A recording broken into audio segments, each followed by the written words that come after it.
हमारे सभी दुखों का कारण हमारा मन है। अब दो रास्ते हैं और मन है एक। मन 50 नहीं होते हैं, मन एक ही है। अब दो रास्ते हैं, एक रास्ता पर जाने से हमें विषय मिलेगा और एक रास्ते में हमें परमात्मा मिलेगा। और अगर हमने अपने मन को विषय में लगा दिया तो हम कभी सुखी नहीं रह सकते। अब विषय एक नहीं है, कितने के नाम? इस माया में हम इतने उलझे हुए हैं कि हमने विषय को भजना शुरू कर दिया है और परमात्मा को छोड़ दिया है। माया को सब कोई भजे, माधव भजे न कोई, जो कदापि माधव भजे तो माया केरी हो।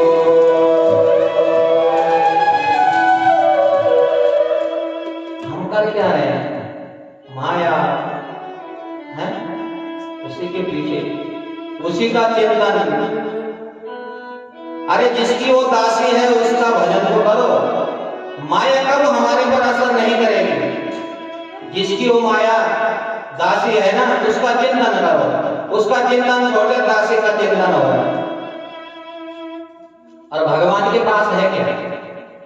भगवान के पास देने के लिए क्या है? क्या क्या मांगते हो भगवान को? क्या क्या मांगते हो? हैं? मंदिर पहुंचे नहीं कि रास्ते में जाते जाते बहुत लंबी लिस्ट तैयार हो जाती है। हाँ, तो भगवान कह रहे कि मेरे पास केवल दो वस्तुएं देने के लिए हैं। हमारी लिस्ट लंबी हो जाती है। अब वो दो क्या क्या है? एक है भगवान की भक्ति और एक है माया। तो भगवान कह रहे हैं कि स्वयं अगर इस संसार में नाचना चाहते हो, भटकना चाहते हो तो मेरे से मांग लीजिए माया। और इस संसार में रहकर के बोले मुझे न जाना चाहते हो तो मेरे से मांग लीजिए भक्ति। अब विचार अपने आप करना कि क्या अच्छा है। जहां भगवान की भक्ति रहेगी वहां भगवान रहते हैं। हाँ, जहां माया रहती है वहां नहीं रहते हो। क्यों? कि भक्ति भगवान की महारानी है, भगवान की प्रियतमा है भक्ति। जिस हृदय में भगवान की भक्ति का निवास होगा वहां भगवान को बुलाना नहीं पड़ता है, भगवान तो स्वयं आ जाता है। और जहां भगवान रहेंगे वहां कमी किस चीज के रहेगी? बताओ। इसलिए मां विषय हमेशा, विषय में अगर हमारा मन लग गया यही हमारे बंधन का सबसे बड़ा कारण है। और हमने अगर परमात्मा में मन लगा दिया तो वहां तो मुक्ति मिलती है, आनंद ही आनंद है। अच्छा भाई, प्रभु दूसरी बात क्या है कि पूर्णता कब मिलेगी? अरे इतना आनंद सुख उपभोग मैंने जीवन में किया लेकिन पूर्णता फिर भी नहीं आई। तो कपिल भगवान कह रहे कि मां पूर्णता तो तब मिलेगी ना जब हम किसी पूर्ण का आश्रय लेंगे, किसी पूर्ण के चरण कमलों का ध्यान करें, तब तो हमारे जीवन में पूर्णता आएगी। अब पूर्ण केवल परमात्मा ही है। पूर्णमदः पूर्णमिदं पूर्णात् पूर्णमुदच्यते। भगवान ही पूर्ण है। और हम संसार में न जाने पूर्ण होने के लिए क्या क्या ढूंढ रहे हैं। जब संसार में पूर्णता है ही नहीं तो कहां से पूर्ण हो जाएंगे? यहाँ पर वही प्रश्न देवभूति ने भी किया। बोले बेटा अगर आसानी से मन न लगता हो भगवान के चरणों में तो क्या करें? बोले मां संत ब्राह्मणों का संग कीजिए। अरे जिसका मन लगा हो भगवान के चरणों में उसका संग कीजिए। तो उस उसके संगत करने से आपका मन भी परिवर्तित हो जाएगा। तो कैसे पहचाने? संतों के क्या भेद होते हैं? तो कपिल भगवान कह रहे हैं कि तितिक्षवा कारुणिका सुहृदा सर्वदेहिनां अजात शत्रवा शान्ता साधवा साधुभूषणः।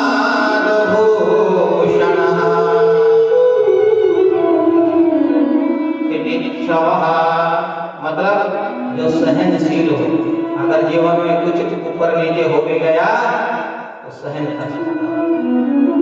ये नहीं कि थोड़ा सा इधर उधर हुआ नहीं, भटक गए। हाँ,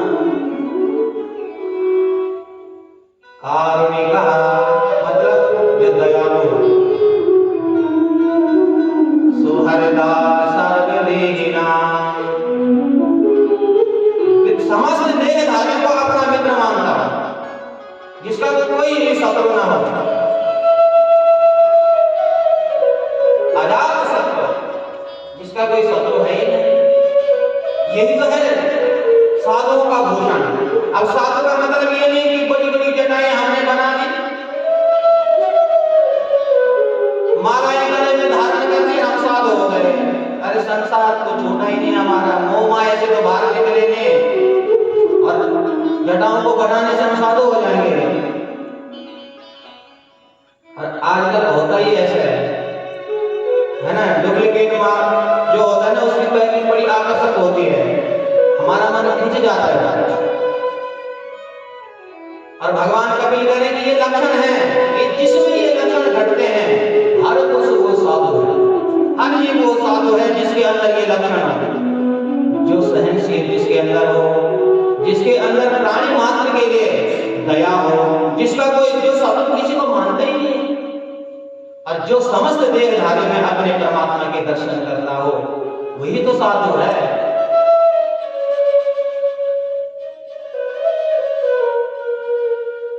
अच्छा, और भगवान कपिल कह रहे हैं सतां प्रसंगान् मम वीर संविदो भवन्ति हृत्कर्ण रसायना कथा अय्यो सनादा स्वपवर्गवर्त्मनि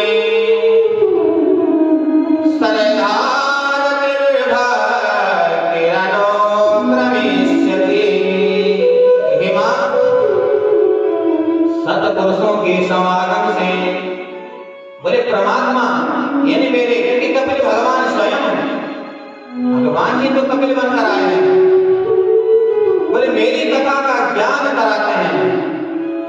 और उस कथा को, ऐसी कथा सुनो जो तरुणों को प्यारी लगे और उसको अपने हृदय पटल पर उतारो। जब तक हमारे मन में भगवान के प्रति प्रेम नहीं होगा, ऐसा जैसा मां का प्रेम अपने पुत्र के प्रति होता है। अरे बेटा मां से प्रेम करे या ना करे, मां फिर भी करती है। बेटा चाहे नहीं कर रहा है, मां का प्रेम सहज होता है, फिर भी अपने बेटे से प्यार कैसा भी है बेटा, फिर भी मां का प्रेम होता है बेटे से। तो जब तक ऐसा प्रेम हमारा भगवान के लिए ना हो, सहज प्रेम, जब ऐसा प्रेम हमारा भगवान के लिए होना लग जाए, समझ लो हमारे ऊपर भगवान की कृपा हो गई। अरे करना क्या है, कुछ नहीं करना ज्यादा। हमारे घर में अगर 5 सदस्य हैं तो 6 बना लो, 1 सदस्य भगवान को बना लो। खाना हम भी खाते हैं, अरे जहां 5 के लिए बन सकता है, जहां 1 के लिए नहीं बनेगा। 5 के लिए वो बनाते क्या 1 के लिए और नहीं आ सकते हैं? हर चीज हो सकती है, केवल उसको फॉलो करना है, लागू करना है जीवन में। भोजन बन रहा है तो पहले भोग भगवान को लगाइए, फिर उसको स्वाद को ग्रहण करें, करके तो दोगे 1 महीना कंटिन्यू, देखो कितना परिवर्तन हो जाएगा, जीवन बदल जाएगा। करने से पहले सोचते हैं अरे अब भगवान को भोग लगाना तो बनाना भी वैसा भोजन पड़ेगा। हाँ, अरे वैसा भोजन बनाओगे ना, गारंटी के साथ कर देता हूं डॉक्टर के पास कभी नहीं जाओगे। हाँ, क्योंकि वो सात्विकता से बनेगा, सात्विक भोजन होगा। आप हमारे में देख रहे हैं, हमारी पाकशाला में हमारी आचार्य जी है जैसे, अगर हम वो भोजन खाते तो हम यहाँ पर इतना देर बैठ भी नहीं पाते। और हम जिस सात्विक भोजन, जिस भोजन को हम कर रहे हैं, सात्विक का मतलब क्या है? अरे आप तीखा भोजन, इसलिए मिर्ची ज्यादा डलवा दी, मिर्ची ज्यादा पसंद करते हैं, हमारा वाला भोजन आप तो यही करते हो ना, कैसा लगा है? और उस भोजन का भोग लगता है यहाँ पर। अब उस भोजन का देखो, भगवान के प्रसाद का ही जो चमत्कार है, हम यहाँ पर इतने देर बैठ पाते हैं। आपके सामने तो बैठे सभी ब्राह्मण, ऐसा जीवन में यही तो लागू करना क्या है, और तो कुछ है भी नहीं। एक संबंध तो बनाना भगवान से, कितने संबंध हमारे इस संसार में है, एक संबंध भगवान से बना लो। भगवान कहते जाओ संबंध कोई भी हो, कैसा भी हो, तुम मुझे अपना मित्र बनाओ, मित्र बना सकते हो, शत्रु बनाओ, शत्रु भी बना सकते हो,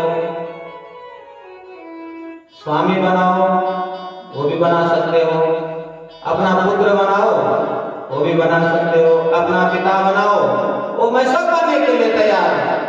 और प्रभु को जो जिस भावना से भजेगा, भगवान उसी भावना से उसको भजते हैं। एक संबंध हमारा भगवान से हो तो तब तो बात बने। बड़ा सुंदर ज्ञान दिया कपिल भगवान ने मां देवभूति को, ध्यान विधि का वर्णन किया कि भगवान का ध्यान कैसे करना चाहिए।